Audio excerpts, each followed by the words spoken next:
This video is about percent error. What is percent error? Here's how I think of it. Percent error is one way to see how good your results are. There are lots of different ways to think about how good your results are, but percent error is a very common one.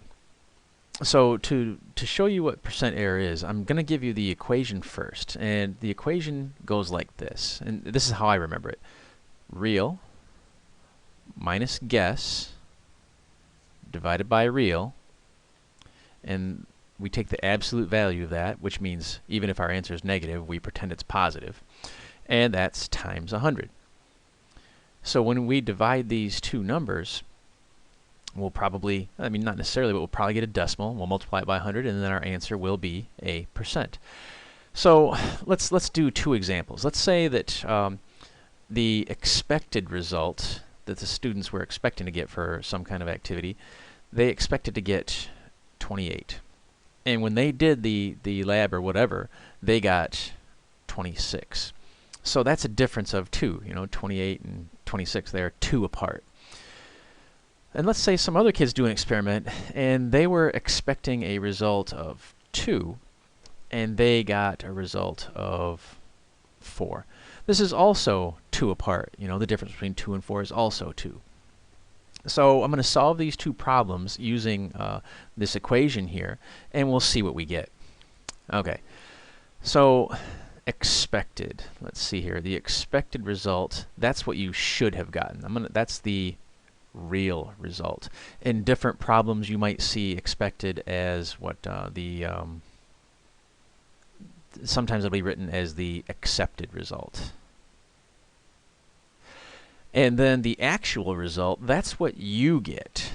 In other words, that's your guess.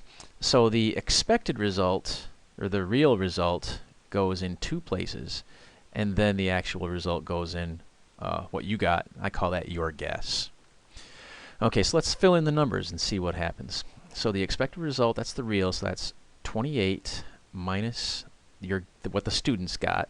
That's 26 divided by the real, which was 28. Okay, I can do some of this in my head. Let's see what we got going on here.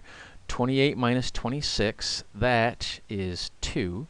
So we're going to have 2 divided by 28. That I cannot do in my head. So 2 divided by 28, and then times 100, 7.14%. Okay, so 7.14%. Now is a good time. I forgot the actual result, or what you got. Sometimes you'll see that referred to as the experimental result. Or maybe, I guess that's it. Experimental or guess, or sometimes I'll write it like your answer. Anyway, so going back to our example here, if the kids expected to get 28 and they actually got 26, that comes out to be a 7.14% error. Now let's look at this other experiment here. These kids expected to get 2, but they got 4. So the real answer was 4. I'm sorry, no, the real answer was 2 minus 4. That's what the kids got. And then the real answer again was 2. And then we'll times that by 100. So let's see, 2 minus 4, that's negative 2. So that's that. And remember, the absolute value bars, we're going to ignore our negative answer. But negative 2 divided by 2, that is negative 1. So we're going to call that 1 times 100. So that is 100% error. So that's kind of weird, isn't it? Because in both of these, in this one, they were 2 off, and the percent error was this. And on this one, oops, they were 2 off, and the percent error was that.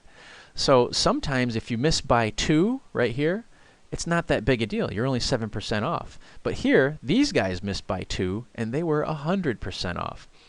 So the smaller your sample size, if you have a difference, the smaller your sample size, the more of an error you're going to have. So that is how you use the percent error equation. When you take this quiz, there's 4% practice problems, and then there's 2 of these percent error problems. So to get 80% on the quiz, you've got to get at least one of these 2 right. So you need to know how to do this. And I do give you the equation on the quiz.